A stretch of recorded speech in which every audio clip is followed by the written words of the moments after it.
Hey YouTube, for today's video we're gonna be doing an unboxing on Synology DS920 Plus. So I got this unit from Amazon. By the way, this video is not sponsored by anybody. So I'm just recording this because I want to share with you how this Synology thing can be set up and how you guys can use it if you're interested, if you want to get rid of your, let's say, external hard disk and etc. etc. So I'm actually one of those people. I have a Linux file server and decided to just move to Synology. So for now, let's just see what do you get when you get this package, if you buy it, what's inside the box, and then later on I will show you how to install your hard disks into this NAS, and also in the same video I'm going to show you how to set this up. So the first thing out of the box is the power connector or your power cable. And then in this box, let's open it up and see what's inside. To the camera, so you guys can see what's in it. The power adapter that goes into Synology, and the other end also connects to the power.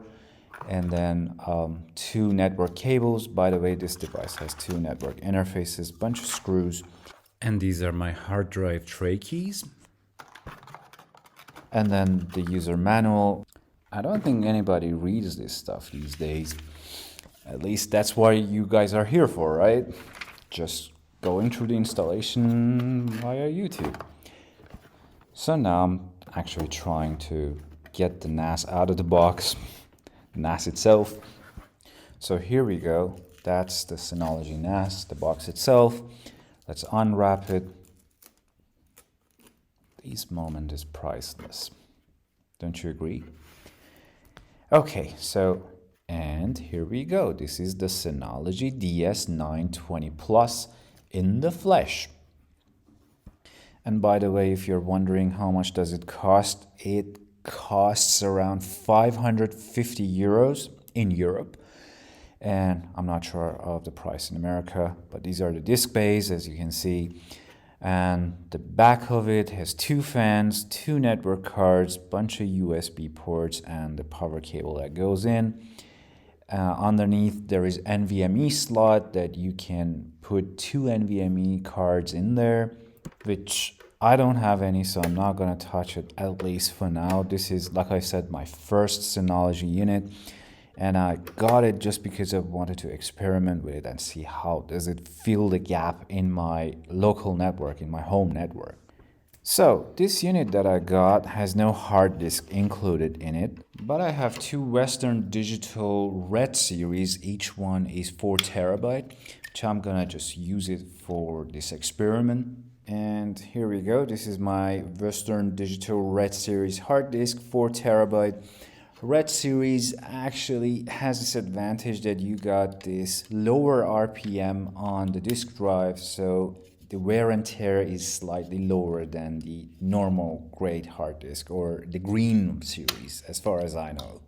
And let's just take a moment to explain how this works.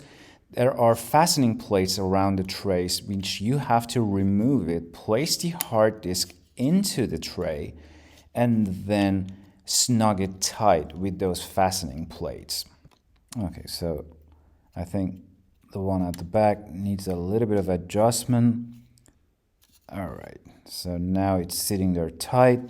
And now I'm gonna place the hard disk into bay 1 and gonna do the same thing with second bay. Insert the second hard disk into bay number 2. Just gonna make sure that the hard disk or the fastening plates click, and once they do, the hard disk is ready to be inserted into bay number 2. So just like that, feels kind of cool. Gonna insert it into the NAS, and now I have to connect it to my switch. I need to have a DHCP server so the Synology can get an IP address, and once I know the IP address, I can connect to the web interface.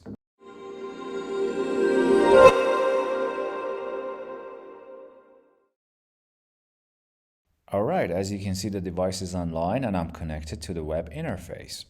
This is the welcome screen, device info. If you, for instance, don't know the serial number or etc., etc. Anything that you need to know, just hover your mouse over it and it will show you, for instance, what is a serial number, what is a MAC address, blah, blah, blah. Pretty simple, right? So I'm gonna click on Setup to start the installation process.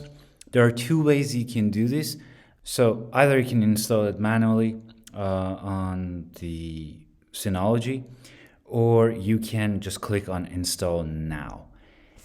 Next step, it's gonna ask you to erase the information on disk number 1 and number 2. Do you remember that we inserted 2 disk bays with 2 hard disks? So it's asking you that, are you okay with deleting data on those hard disks? Well, just be careful that you don't have any information on that hard disk. In my case, I do not need them.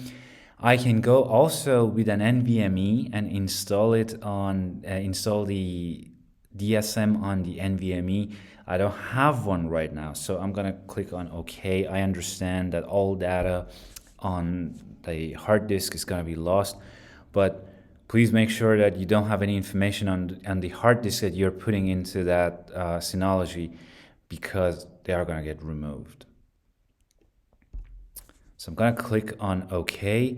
So it's gonna go through the download process and says that your Synology NAS is gonna be ready in approximately 10 minutes. We're gonna resume the recording once this thing is complete.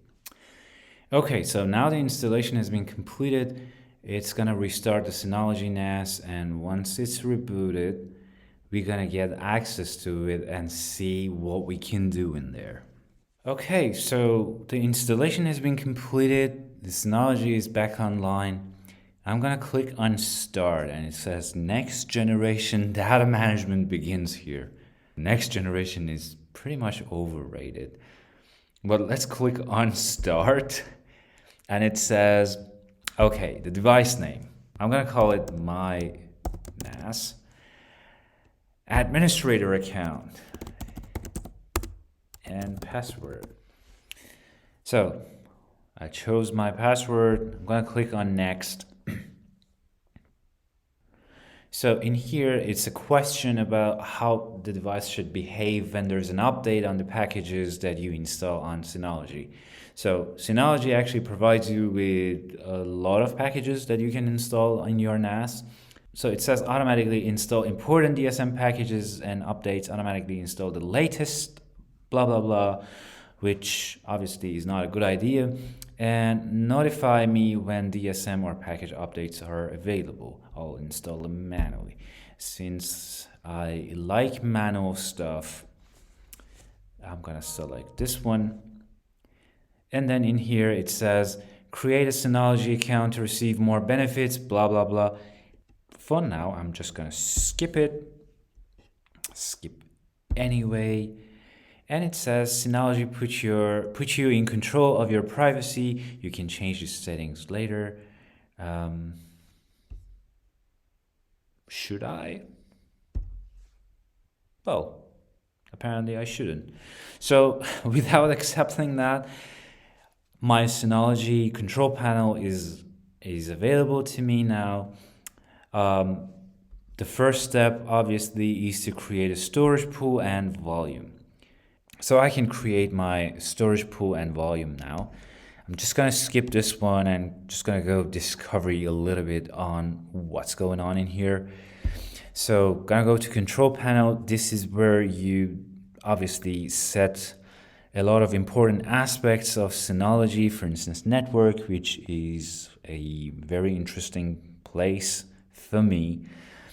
So here you can actually change this IP address, default gateway, etc., in your Synology. You can go to the network interfaces and, for instance, say that I don't want this particular network card to get IP address from DHCP. So I can just go ahead and change it if I want to.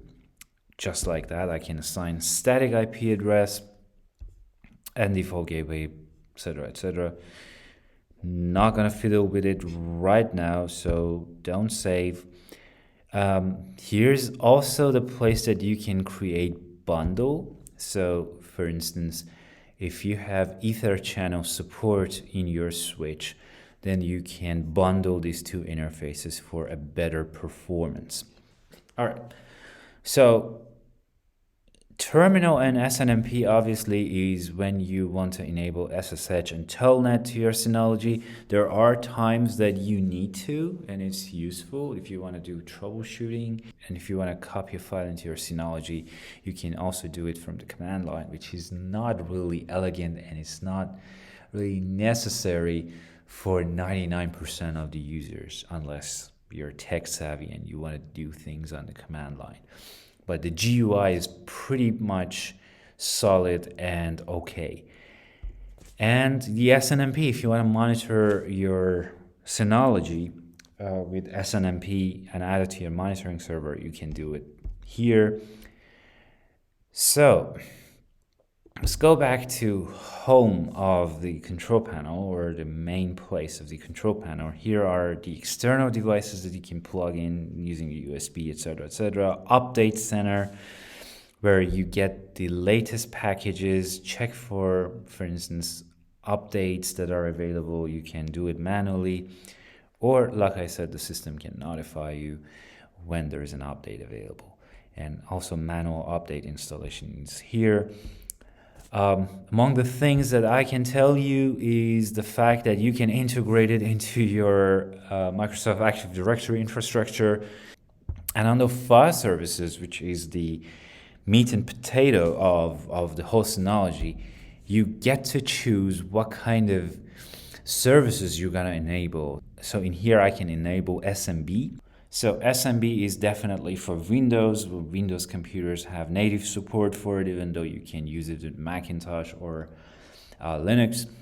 AFP is the Apple File Protocol. If you have Apple computers just like me, then definitely you want to enable that. And you got NFS for Linux, you got FTP, you got rsync, pretty cool. And you got advanced stuff where you can enable Time Machine on this thing, if I'm not mistaken. So that's really cool. You can also enable your TFTP server on this thing. That's really cool in my opinion. I mean, given the pains and problems of setting up a TFTP server on a Linux box or on a Windows server in your network, you have a TFTP server. You can set it up here pretty quick. And that's, I think, one of the most important quirks and features of Synology. So very cool. Now I'm gonna go back to the home drive, and under a very important section which is called shared folder, it says please go to the storage manager and create storage pool and volume before creating shared folders. So I'm gonna click on OK, and I'm immediately dropped into a wizard that says start to create storage pools and volume. Just a disclaimer here that this is not a professional advice on how to store and back up your data. You obviously know best, but also consult with the manual of Synology and an expert that can tell you which of these technologies that are listed here can help you better with your situation. So mine is just a very brief introduction telling you what I'm gonna do in my situation. So, RAID type SHR. So this is gonna be a relatively safe solution when you have two hard drives and you want to dedicate one just for the sole purpose of being able to restore your data when primary drive fails. I'm not gonna select this one because I need maximum capacity of the two hard drives that I have. I want to combine them together. So my preferred choice, and again, this is not an advice, this is just my situation. My preferred solution would be to go with JBOD, which I can combine these two hard drives and get the maximum capacity and combine my hard disks into one.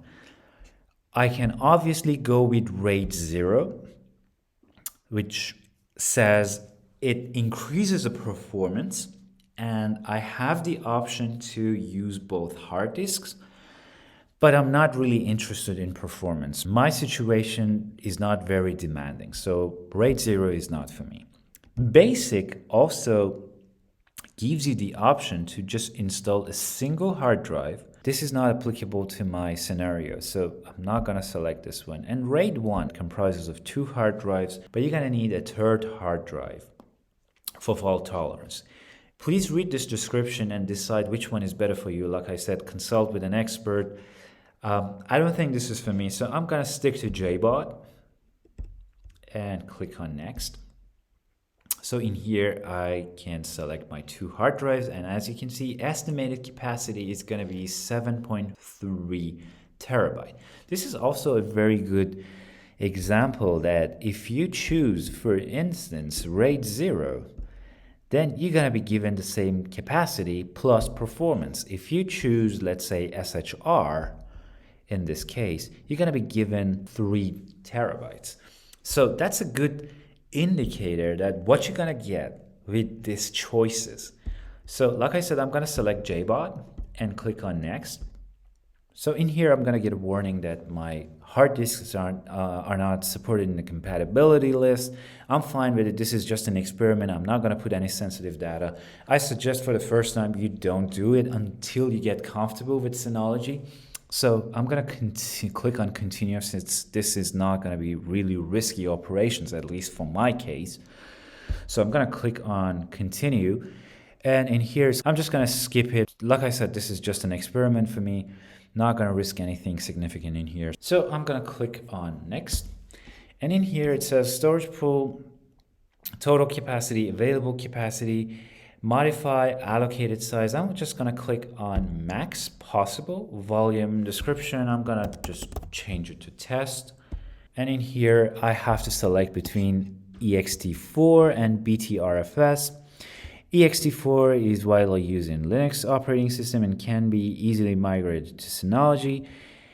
Do you want to change the file system from ext4 to BTRFS? I'm just going to say yes for now, even though I don't know what kind of advantage does it give me. It says shared folder snapshots, replication, shared folder coda, etc., etc. I'm just going to click on Next and accept this. And in the end, it says apply. So confirm your settings. If you're happy with it, click on apply. So all the data on the newly added drive will be erased. Are you sure you want to continue? I'm just going to click on OK. And in here, you can see that it's creating my storage pool number 1. So as you can see, my storage pool is now created. These are the 2 hard drives that I have, and they are part of the same storage pool. So I can go back to my main menu, to the control panel, and create a shared folder. Just gonna name it test and click on Next. Do I want to encrypt this? No. This is just for the purpose of demonstration. So I'm going to click on OK and apply. As you can see, you can assign the permissions here. So when you want to access this folder, you get to choose who gets what sort of access. So these users are local in Synology system. I'm just going to click on apply. I'm going to give this guy admin and volume read and write access. Click on apply. And my shared folder is created. Now I can go back to File Services, go under AFP, and enable this. So apply. So the service is now going to be enabled for Apple File Services. Just going to select this IP address. And I'm just going to press Command and K on Mac and paste the IP address of Synology server here and click on Connect. So it says you're attempting to connect to the server, blah, blah, blah. I'm going to click on OK, my username. And here we go. I have access to my shared folder that I just created. I can go in here, create a new folder, doc, blah, blah, blah, and I can copy information in here and share it in my internal network. So pretty simple for Mac users to set up a file storage. So these are pretty basic stuff when it comes to Synology. You can also, under the connectivity, give this system an external access if you like to. So for instance, when you're outside, you can provide access to your Synology. I'm not going to go into the details of that since I don't like the idea of opening this to an external system for security reasons. So this is out of the scope of this video at least. So something else that I wanted to show you, and that's gonna conclude this video, is the package center. You have to agree with the terms in here, which I'm going to click on OK. Imagine that I read all of this super fast. So here's the cool part when it comes to Synology and having a NAS solution in your network. You get a whole bunch of applications in here that you can install in your Synology server. And that's just a lot of them. So for instance, you can run Docker container in Synology. I can have it. I can, for instance, host my Unify solution or my Unify wireless controller in a Docker container in Synology. How cool is that? And it's not just limited to that. It's just a whole bunch of things. You can install an antivirus. You can install Apache web server, a database server, whole bunch of things. And it's just so many that I can't just pick one and tell you, oh, how cool is this? You have to discover it yourself. Last time I checked, I could even install Plex on Synology. So, sky's the limit. Well, at least you have a lot of choices. Something else that comes to mind that you possibly have an application for it is that you can also host your DNS zone in your internal DNS zone into Synology. Now, that's another cool feature. I can have a DNS server in my network without having to run a full-fledged DNS server. And that's going to conclude today's video. I hope this video has been useful. If it was, give it a thumbs up, consider subscribing. And as always, thanks for watching.